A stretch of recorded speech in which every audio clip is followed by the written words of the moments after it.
What's going on, guys? Today I'm going to attempt to do both valve cover gaskets on the Subaru.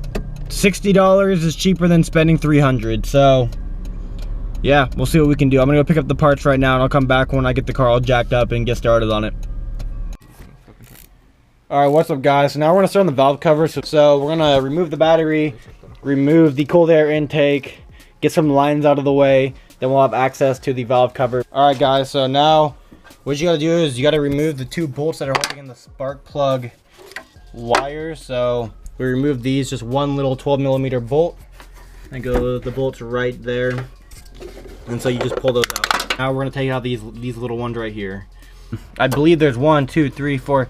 I believe there's 6 10mm bolts to hold this on. And then after that, we can pull off the valve cover and do the gaskets. All right, once you loosen all 8 of those bolts, you're gonna wanna make a diagram like this. So left spark plug, right spark plug, and then the 8 hardware that hold on the valve cover. And then what you're gonna wanna do is take them out. So we've already taken one out, and they just, after you loosen them, they should just come out with your fingers like this. We're leaving this one in last so it holds the valve cover on. And then these numbers are how you're going to tighten them. So you put them back in after you're done. 1, 2, 3, 4, 5, 6, 7, 8 in a star pattern. So we'll come back when we get the valve cover off and get the gasket. Oh shit. So we got 150. Okay.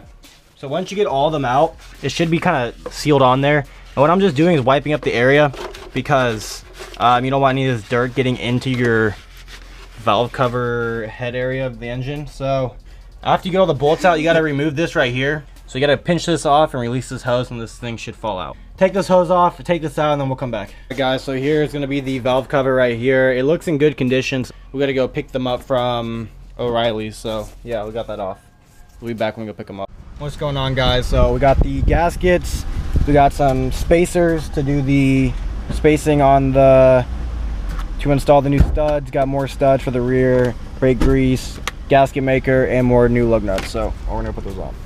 All right, so while I clean the one side of the valve cover gasket, Devin's working on the other side right here. So we're spraying brake clean just to get all the oil out of the gaskets. It's got all the gasket out. We're gonna clean, or I just cleaned this up. Got the new gasket for that, and then I'm gonna take some gasket make.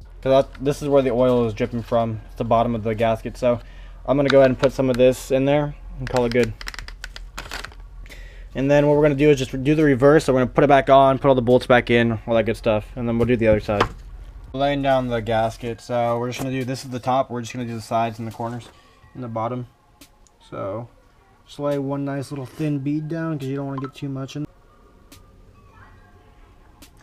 And then we'll be back when we put the new hardware in.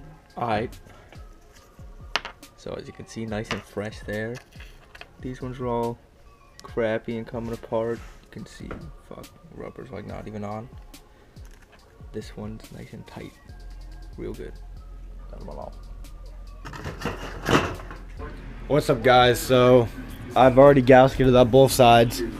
Got that side in right there, got that side in right there. You gotta let the RTV gasket stuff dry for around 24 hours. So I'm gonna start the carb later today. It's been a while. I'm taking off the front lip right here because it was all cracked. And then I am plugging these fog lights in.